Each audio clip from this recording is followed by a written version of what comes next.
start with the next presentation, and I'll reintroduce again to you, since I introduced her early Monday morning, Dr. Susan Stattmiller, and she's a faculty associate in the Department of Medicine. She's also a dentist geriatrician. She came through our geriatric fellowship program for physicians, dentists, and psychiatrists.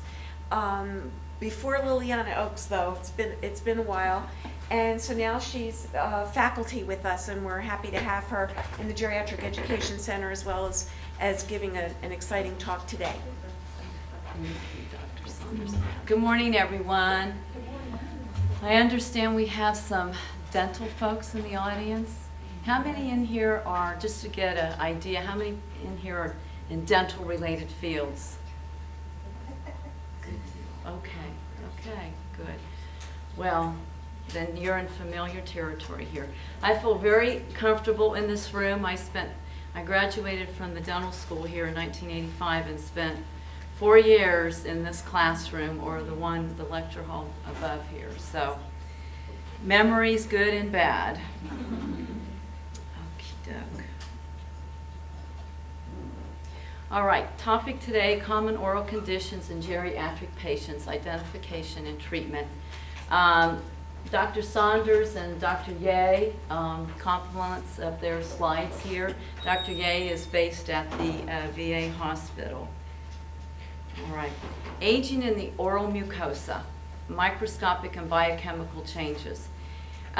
These are things that microbiologists and pathologists and histologists see under their scope, and it's just with the aging oral mucosa, they will see these things, a reduction in the epithelial thickness, mitotic activity, size number, activity of fibroblasts, and the collagen turnover. Things tend to slow down as we age. But there is an increase in cross-linking in the elastin and the membrane permeability of the epithelial cells.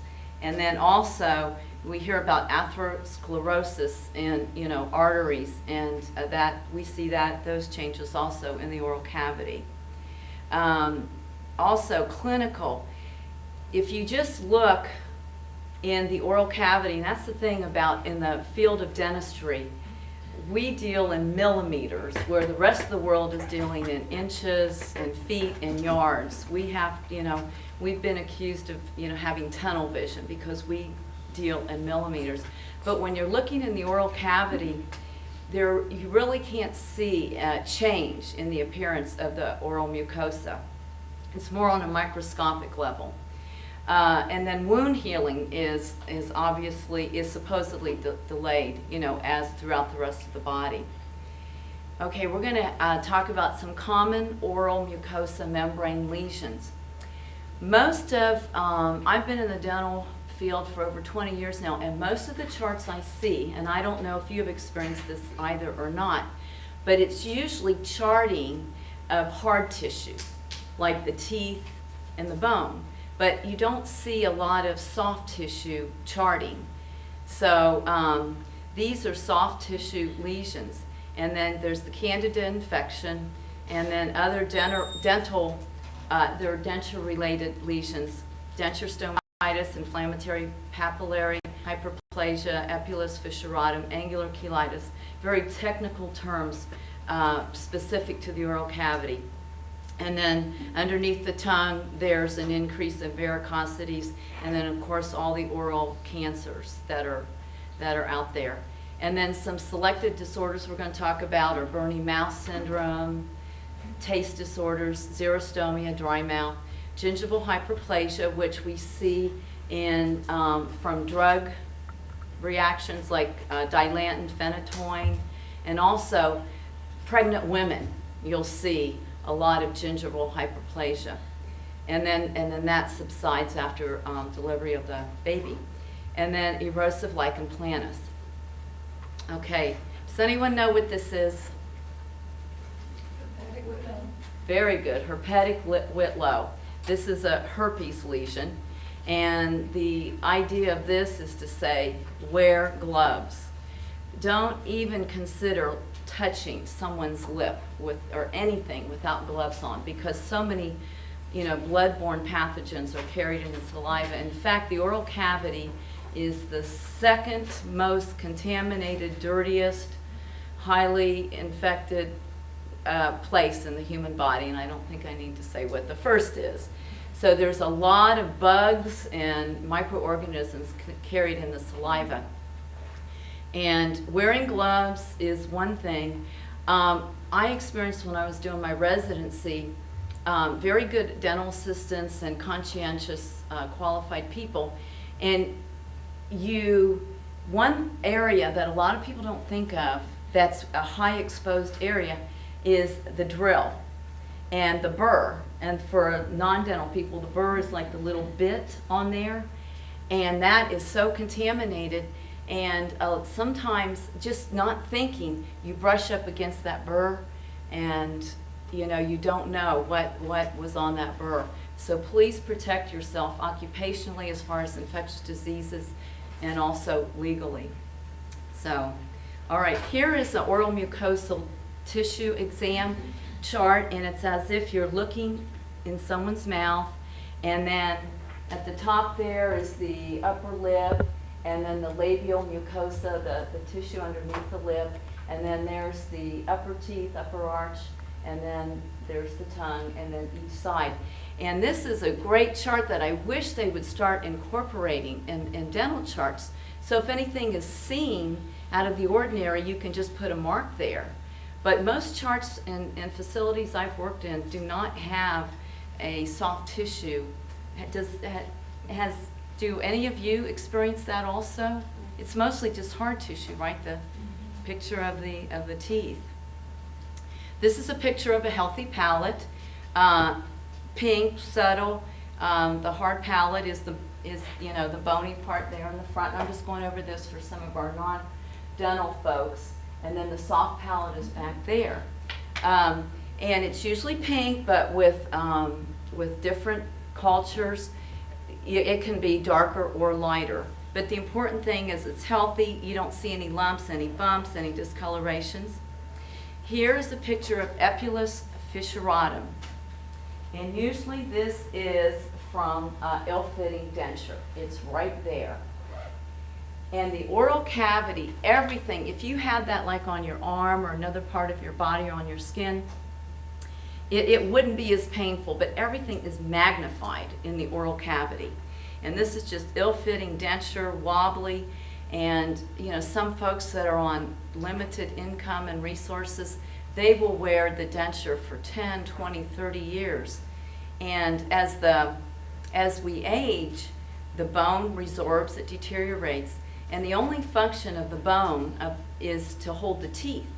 And once teeth are removed, the bone starts to resorb, and the dentures become wobbly. This is inflammatory papillary hyperplasia, and you can see their tiny little papilla right there. And again, that's usually secondary to denture wearers. And a lot of the folks don't want to take their dentures out. It's like contact lenses. It's a foreign body, it's plastic. I don't know if any of you that have ever fallen asleep with your contacts in, but you wake up and you're hurting. And the same thing with dentures. A lot of the folks don't want to take their dentures out at night, and they feel naked and their dignity is compromised and everything. So it doesn't matter when they take it out, just, a minimum of 3 to 4 hours a day is recommended. But someone that keeps dentures in or that doesn't clean them well, this is a result of that. Here, candidiasis, that's a big one in the oral cavity. Moist, wet, dark area. And these are some different types. The acute pseudomembranous candidiasis, which is the layman's term is thrush, is what we see clinically. Though it's a white, curdy appearance. And then we have acute atrophic candidiasis, which is also called antibiotic sore tongue, and that's secondary to long-term antibiotic use. And acute means sudden onset and usually short-lived. So as soon as they're done with their antibiotic regimen, or they take a break from it, this usually resolves. Then you have chronic atrophic candidiasis, and acute can turn into chronic, which is more long-term. And that's also called denture sore mouth, secondary to wearing dentures, not cleaning them properly. And then there's the chronic hyperplastic candidiasis, which is Candida leukoplakia. The technical, literal translation of Candida is glowing white. So Candida, when you see white lesions, and that's the thing with all the lesions I'm going to show you, in oral pathology, they're broken down into white and red lesions. They're either red or white. And Candida is on, when you're doing your differential diagnosis, Candida is under the white, and then angular cheilitis. Okay, here's an example of thrush. That's layman's term, and you can just see it's kind of a white, curdy, thick film on the mouth, and it's a fungal infection. And looking at when I was doing my residency, we got Q-tips, and just all you have to do is take a little swab and on the side of your mouth and look under a microscope, and you'll see the Candida there. It's difficult to get rid of. And does anyone in here, I may be dating myself, know what a pipe cleaner is? It's like a wire, and it has like felt around it.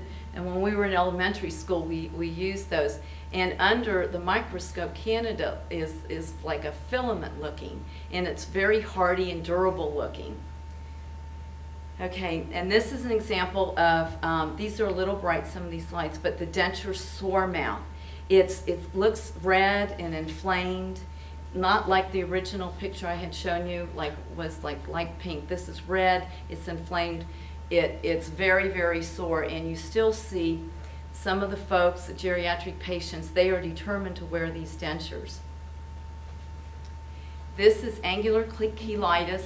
This occurs in the little commissures right here. And I think, has everyone experienced that? The cracking here, like too many potato chips, salty things. You go to the dentist and your mouth is open for a long period of time. For example, a root canal or a crown preparation. And this is, and also it can be from a denture that is ill-fitting, and the patient needs a new denture because you start to close down. And this can be a staph, strep, bacterial infection. It can also be fungal. Okay, some factors affecting Candida carriage in the elderly. Xerostomia, which is dry mouth, and some salivary factors, medications, antibiotics, the steroids, prostheses, and then dietary factors, especially deficiency in iron, folic acid, vitamin B, and carbohydrate-rich diets can also increase Candida. And then endocrine disorders, of course, HIV, diabetes. Diabetes is a risk factor for a lot of different disorders, and then the different cancers, the oral cancers. Another picture of a denture sore mouth. It's just red and inflamed. And one thing I've learned, if nothing else, is people know when they're in pain. You can ask someone, "Are you feeling better, Miss Jones?" Or and sometimes they're not sure if they're feeling better, but they know when they're in pain. And dentures are probably the #1 cause to bring patients into the dental office. The elderly, the geriatric population, is their dentures. And it's one thing one of my old professors said is that when you make a denture for someone, you are married to that denture, because for the rest of their life, you're going to have to deal with that patient and the denture. So you always want to make a good denture, and you can make the best denture, and a year later it doesn't fit. It's wobbly, or it's cracked, or it's chipped. And I've just seen so many people try to just hang, because it's not inexpensive, it's very expensive. And unfortunately, Medicaid, Medicare doesn't pay. And that's a big issue going on in Congress now. Okay, lab diagnosis. The cytological smear is something called the periodic acid shift test, PAS test, and then there's the candida culture. And again, this is more for the microbiologist. And no one in here is expected to diagnose this. It's just, the purpose of this is for you to just sort of identify, or, you know, a light goes on that, you know, there's something not right here. And I think the dental hygienists are, a lot of patients, the first person they see is the dental hygienist. You'll go in some offices and they send the patient to the dental hygienist.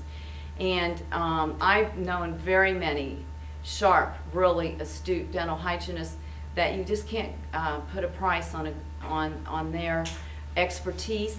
And the good thing about dental hygiene is you're autonomous. You know, you're autonomous. Whereas the dental assistant is more in a subservient, you know, assisting the dentist, you know.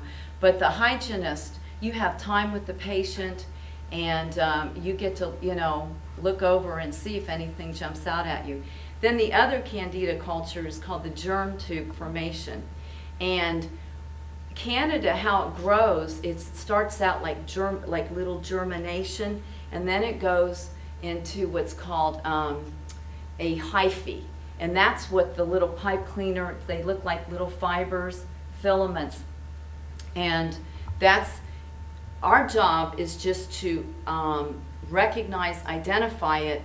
For most of these, the dentist needs to do a biopsy or a smear and then send it to the lab. And usually the lab wants a differential diagnosis, like, what do you think it is? And the first thing you do is break it down into a white or a red lesion. And here are some common oral Candida species. As you can see, there's several of them.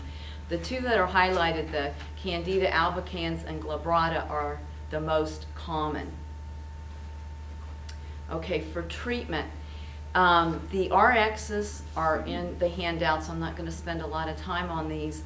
Probably the #1 on the market that has been for years, just talking to different pharmacists, is the fluconazole, the diflucan. I have found the pharmacist is like your best friend. Anyone can call the pharmacist. I use the pharmacist religiously, especially, I've been in different kind of dental settings. I've been in the correctional setting. I worked in a maximum security prison for 5 years. I worked in a minimum security prison, a county jail. I've done corporate work, private practice, academia, and I've worked in practices where I taught the kiddos, and also practices where it was primarily geriatric patients. And you have to be careful in dosing, you know, patients. But for these, all the pharmacists are very familiar with this because it is very common, the Candida. This is denture stomatitis again, very red, very inflamed. There's a lot of causes of this. Decongestants, antihistamines, antihypertensives, antidepressants, and you know, a lot of the medications will cause denture stomatitis. And you know, you've got patients taking medications and they're wearing dentures, and it's not a good combination. So the important thing for these patients is to stress hygiene and cleaning their dentures. And management. Eliminate or manage the underlying diseases, you know, example, diabetes, etc. Hypertension, the medications. That's why these people are on such a laundry list of medications. And a lot of times you can just look at their meds and see, you know, like if they're on Dilantin or like calcium channel blockers, different medications, you can pretty much see what, you know, what's going on in their mouth.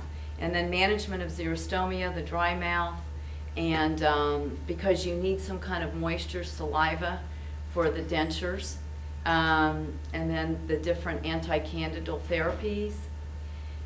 And then, of course, reconstruction of a new denture, or you can do a denture reline or a denture rebase, which isn't quite as expensive.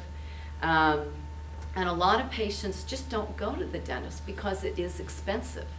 It's you know, we're a high dollar field, and I know for me personally, a lot. I just did it. I just gave it away.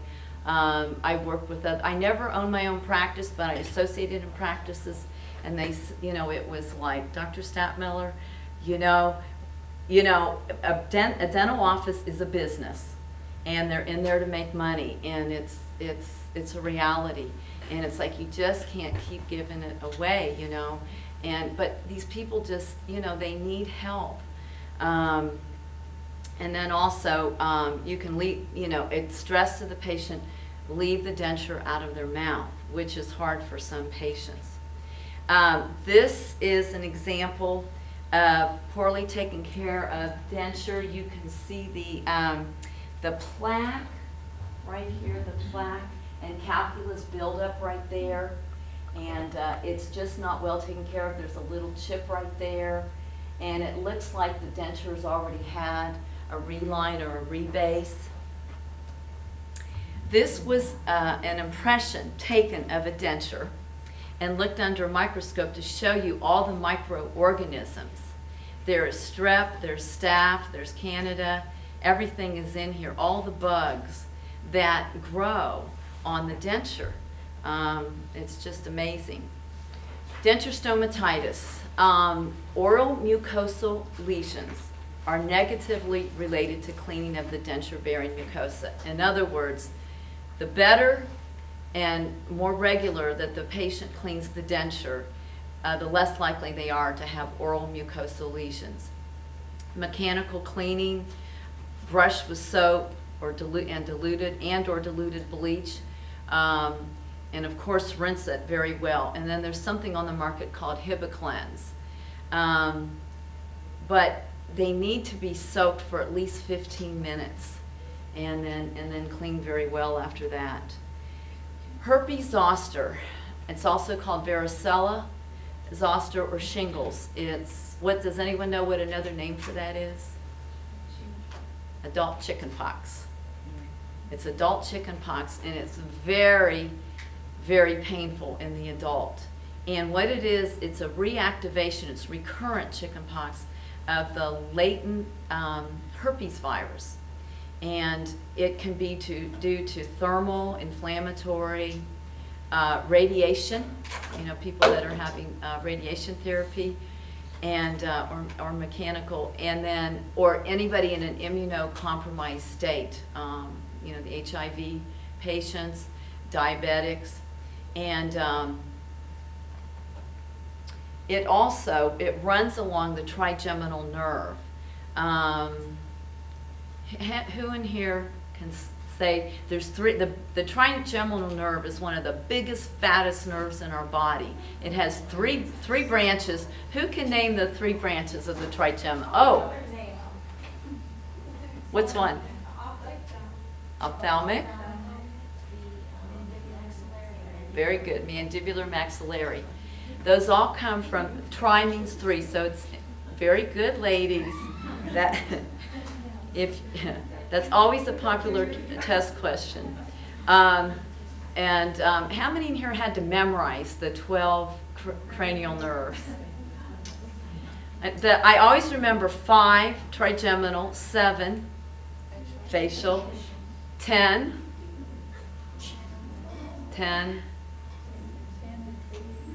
I always saw that on the test. Vagus, the vagus nerve for the parasym.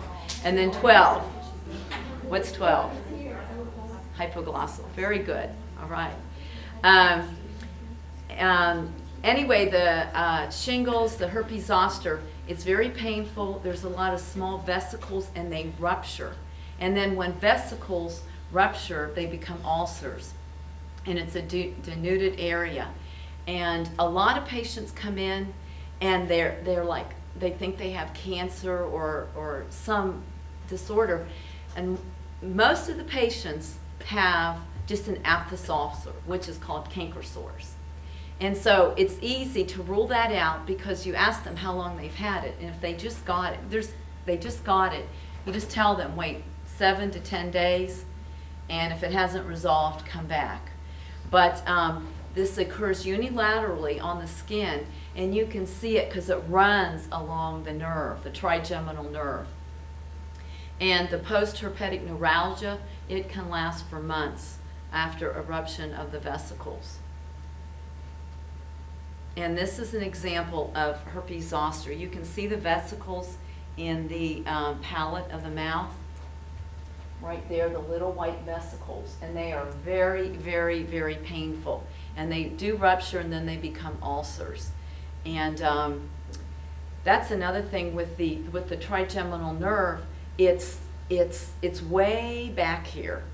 And that is one thing I never would do is when you have to, the mandibular branch innervates the lower teeth, the lower lip, and part of the tongue, and then the lower mucosa. And then the maxillary branch, of course, is the upper lip, upper teeth, and then the ophthalmic is the orbit.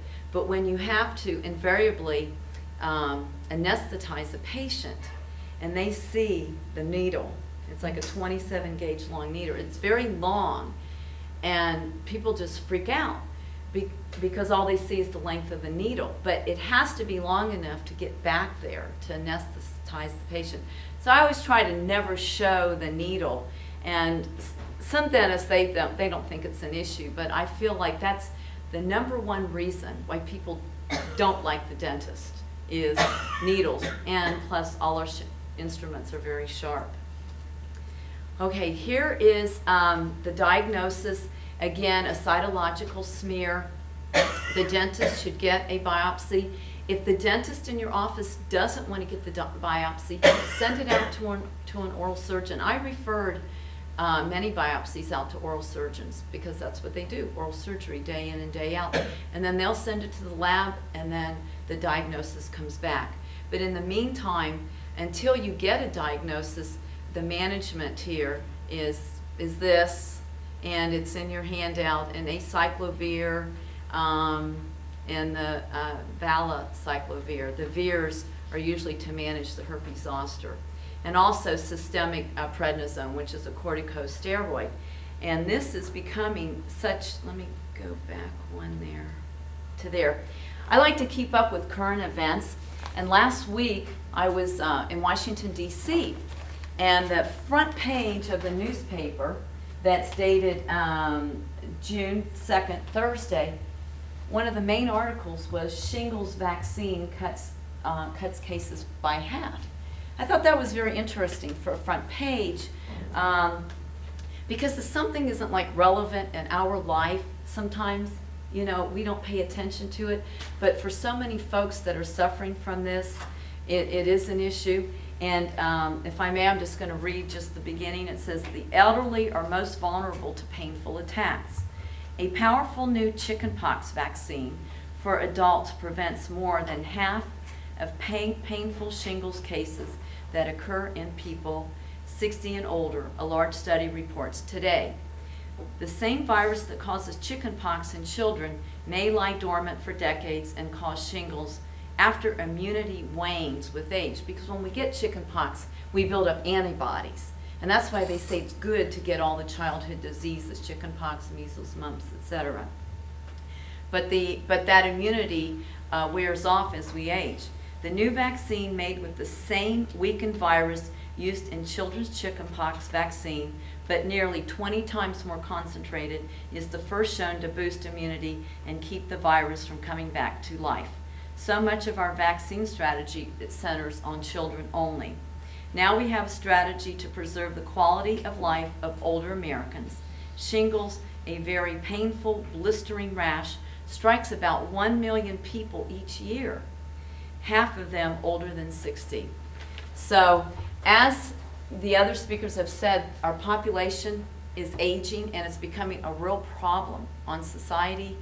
The baby boomers, and I'm part of that, and that's if you're born between 1946 and 1964, we're coming to age, and what's happened is the pyramid that had most of the population supporting a very small geriatric elderly group, because people weren't living as long as they are now, thanks to, you know, medical and technology and the pharmaceutical companies.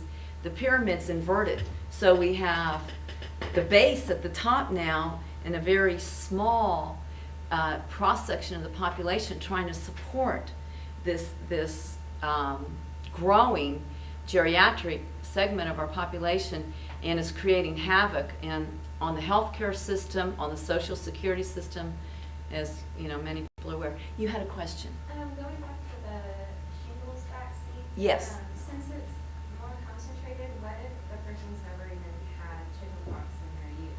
Would they still be able to get the vaccine?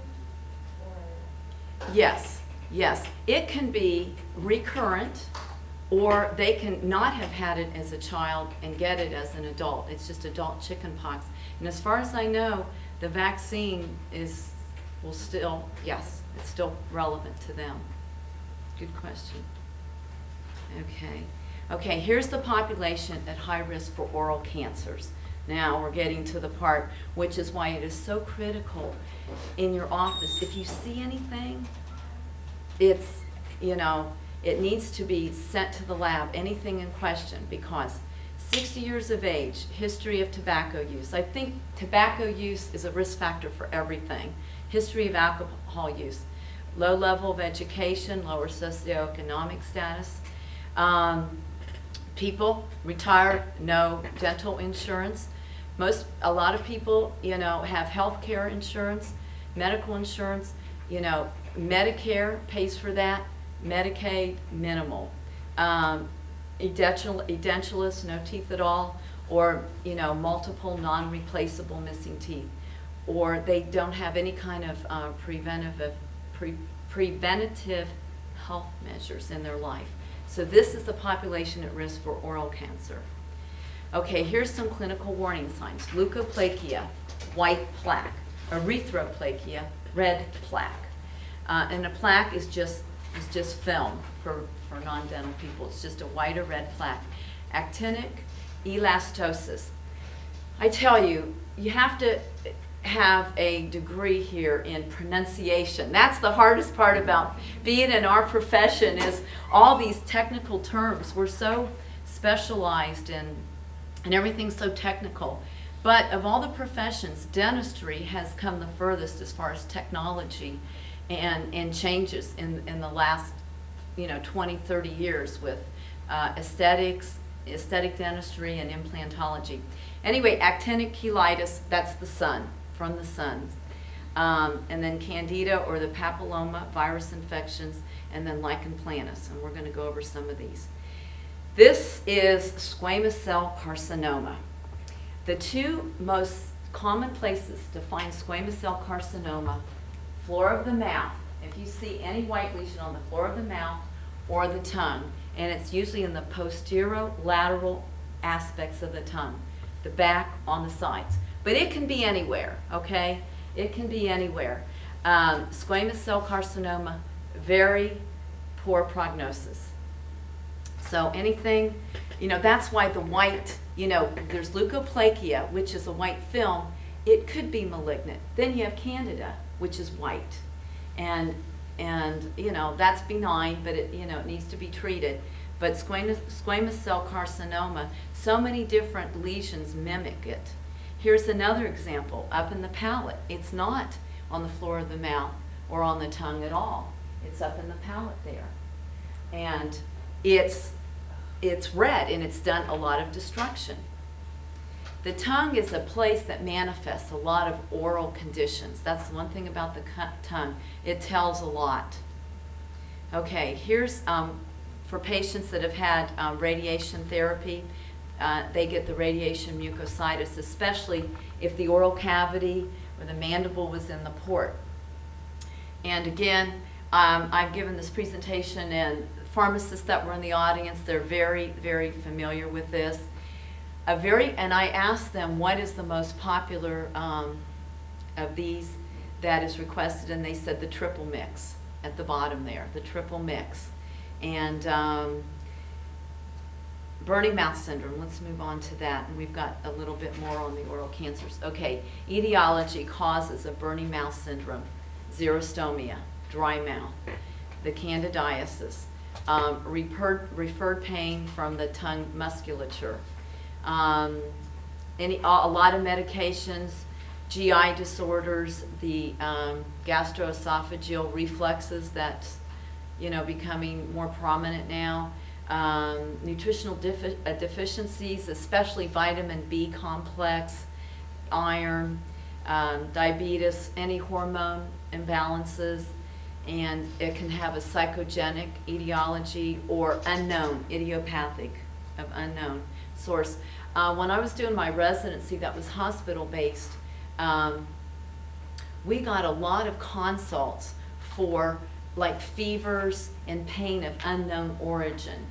It would say fever or pain of UO, unknown origin. And I believe that we dentists know more about the medical profession than they know about our profession, because we are so specialized. But they would always want to consult because most of them were unfamiliar with a lot of the dental oral cavity disorders. But it could be something, as simple but as painful and chronic as burning mouth syndrome. And then again, here's an RX. Again, there's the triple mix, which is just, lidocaine, which is our local anesthetic, and then diphenhydramine, which is a Benadryl, and dexamethasone, which is a glucosteroid. And then kaopectate. Does everybody know what kaopectate does? It's an antidiarrheal. And then Maalox or sucralfate. And if it's an oral fungal infection, Candida, then you add the nystatin. But again, our best friends are the pharmacists. And then here, more, I won't spend time on this, on burning mouth syndrome. Nutritional deficiencies. We can't put enough emphasis on nutrition. Proteins, vitamins, iron deficiencies.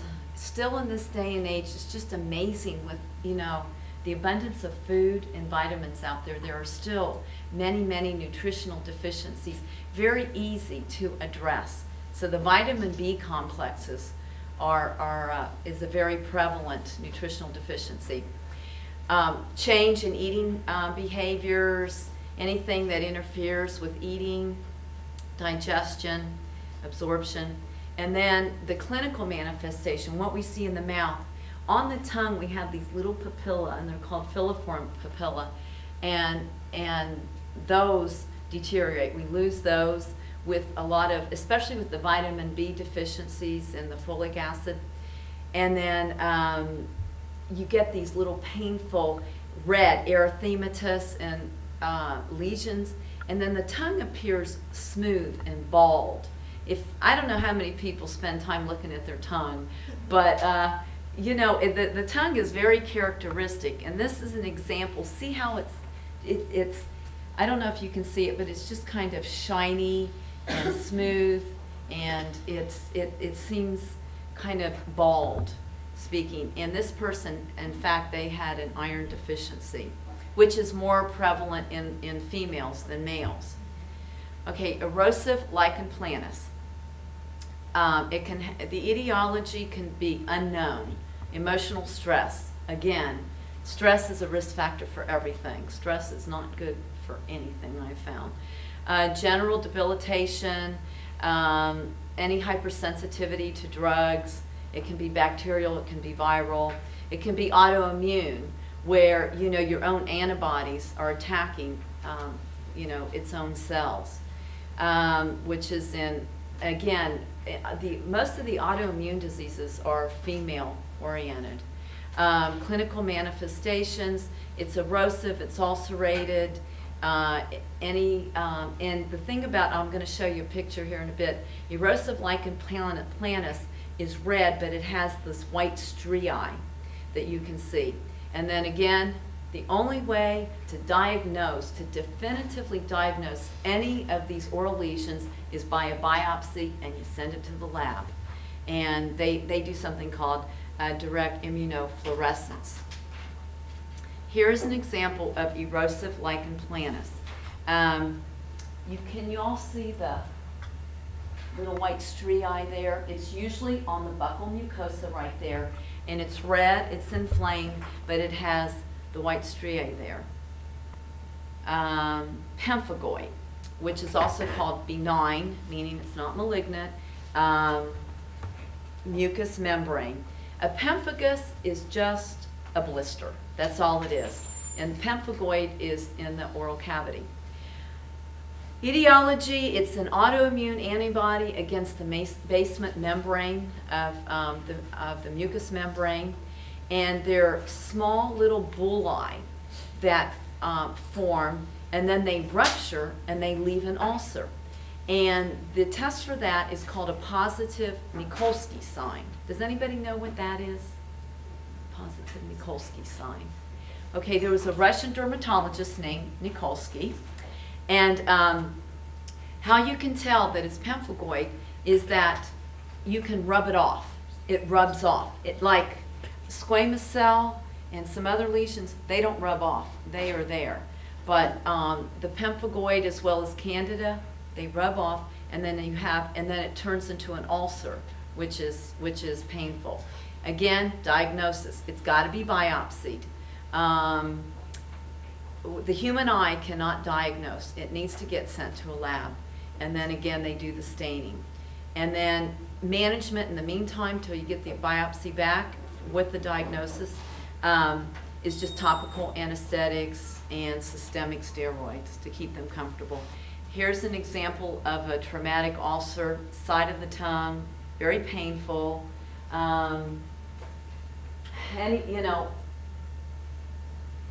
They say when our feet, the speaker before, Dr. Michelle, when your feet hurt, you have problems with your feet or in your mouth, it's agonizing. And as you can, this is quite deep here. This has been here for quite a while. Again, this is 6 weeks post-biopsy. These can go down to the bone. And again, very painful. The oral mucosa is very forgiving. It's very forgiving. We can do an extraction, and depending on the patient, their immune system, their oral care, it can heal. I've seen extraction sites heal 2-3 weeks, and then I've seen patients that have struggled with it for 4 and 5 months. But the oral cavity, Mother Nature is very forgiving. But with the aging population, with compromised immune systems, and a lot of times they just let their oral health go, which is a time in their life when it's actually more important. Okay, effects of aging on salivary flow rates. A meta-analysis. Meta-analysis is just a group of studies that have been done, and then they're compared against one another and finding out what the common conclusions were. They found out that unstimulated salivary flow rates decrease with advancing age, hence xerostomia.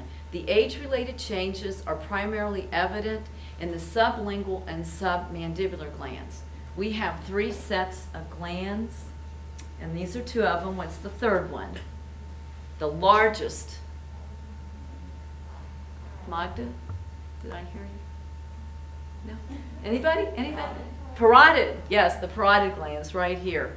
But the age-related changes are primarily in the sublingual, under the tongue, and the submandibular glands in the floor of the mandible. And then also the stimulated flow rate is inconclusive because there were differences in the methods used in the meta-analysis. Xerostomia, it's just complaint of dry mouth, and it's a diminished salivary output. Here are just some subjective xerostomia questions you can ask. Does your mouth feel dry? Do you sip liquids to aid in swallowing your foods? You'll see the elderly having more difficulty in swallowing. You have those in your handouts. More, does your mouth feel dry? We can ask ourselves these questions. I know sometimes when I eat a certain food, my mouth is drier than usual, but these are questions that you can ask patients. primary Sjogren's syndrome. It's a daily feeling of dry mouth for greater than 3 months, and the salivary glands are swollen in the adults. And they have to drink liquids to aid in eating food. Management, salivary substitute stimulus, caries prevention, counseling, gene therapy. They think in the future there may be a possibility of regenerating salivary glands. Aging in the periodontium. There's loss of attachment, gingival recession, whether it's secondary to toothbrush abrasion or just the aging process. They have an increased susceptibility to plaque and gingival inflammation and altered plaque compositions.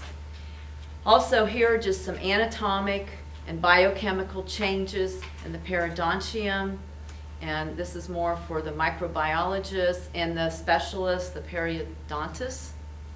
And again, risk factors, number 1, stress, age-associated diseases. Some of the medications are the dilantin hyperplasia, the phenytoin, calcium channel blockers. A lot of the elderly are on ranitidine. It's a calcium channel blocker, a heart drug. Cyclosporine is an anti-cancer drug. Everyone loves this slide. The last time I did this, there were only 2 males in the audience, and one had to get up and leave, and the other male turned his head, and all the females. This is called black or brown hairy tongue. And it's just growth, overgrowth of the filiform papillae from not brushing your tongue, easily remedied. This is an extreme case. Just a reminder, tell our patients to brush their tongue. This is post-tongue brushing. And if you'll notice, there's a little lesion there that was under all the black hairy, brown hairy tongue that needs to be biopsied. Right there, whether it's leukoplakia, whether it's squamous cell, Candida. Then there's taste disorders. There's, you know, an array of causes for taste disorders. And then protein energy malnutrition. This is becoming a more popular term, and I'm going to share something when I finish on protein energy malnutrition that causes the patient to become anorectic, just a loss of appetite. And the central mechanism on this is deficiencies, especially in zinc and vitamin A. Here's an example of a xerostomia patient. They have kind of a red, beefy tongue. It looks sore. There's no presence of saliva. Again, dental hygienist, this is where you come in. A lot of plaque, calculus. Again, here we go, squamous cell carcinoma, floor of the mouth. Just broken down. Yeah, these are extreme cases, but they're out there. Just pure neglect. And then here again is the lichen planus with the white striae. This is Mr. Ramos. He's a happy camper. And I'd like to share one last thing with you. I like to keep up with what's going on. And this is by the Harvard Health Publications, and it's called What's Age Got to Do with It? And the title was Under Nutrition. And it's in old age, eating too little becomes a threat to our good health. Every geriatrics textbook has a chapter on loss of appetite, which is anorexia. The loss of taste and especially smell, as we get older, it makes food less appetizing. With age, food tends to sit longer in the part of the stomach that makes you feel full before traveling to the small intestines. So you get a feeling of fullness faster, so you don't feel that you need to eat. More common, however, and dangerous than vitamin shortages is protein energy malnutrition. For reasons that aren't clear in older people, an injury, infection, surgery can cause massive metabolic and hormonal upheaval. People lose their appetite for protein, and the little that is available is used less efficiently by the body. This combination leads to a body-wide depletion of protein stores. People get weak, and then their immune systems falter. Sometimes the problem corrects itself, but it's difficult to eat yourself out of it. Although it's rare, very serious long-term cases may require a feeding tube in the stomach. Older people can end up undernourished because of misguided notions about healthful eating, going too far with a super low-fat diet, for example, which in this day and age now with Atkins and a lot of these diets, my policy is any diet that eliminates one of the major food groups like carbs, fats, proteins, question it. Any questions or comments from anybody? Yeah, I have a question. Yes. When we were talking about the red lesions and the white lesions, when you talked about having a biopsy, with the brush biopsy and the punch biopsies and sending them to an oral surgeon, is there one that you would say, you know, I can do this right here, I can send it off, or is there some that you would say, you know, this one I need to really send off, or do you just normally send them yourself? For me, I'm a CYA. I send everything.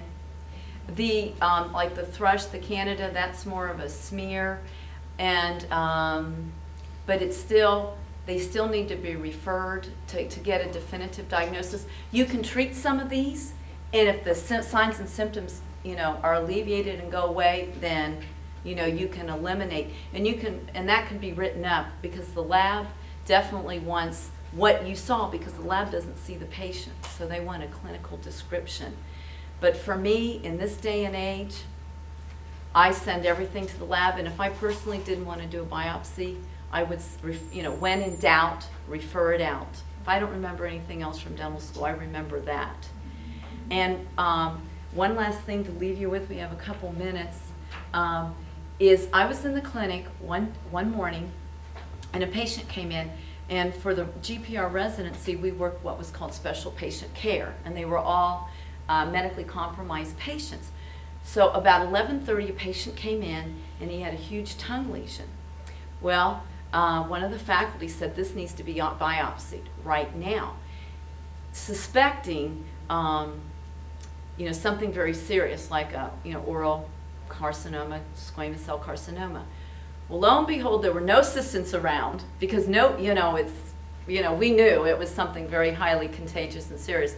So all the assistants left because they had to go to lunch. So myself and the other faculty biopsied it. And of all things, it was between secondary and tertiary syphilis, which you don't see a lot in this day and age. But again, this kind of, yeah. And so, you know, easy to treat though, you know, but the secondary and tertiary, you know, you start, you know, getting the brain damage. So if he could have come in a lot sooner, that would have, but you know, people, we all, it's just human nature, we just all hope that it's going to go away. Anything else? Yes. I was going to just make a quick comment, since most of you are not in nursing. I was going to make a comment that one, I just read an article last week that there was a study done by nurses that they found 80% of the residents in the nursing homes were malnourished in the nursing home.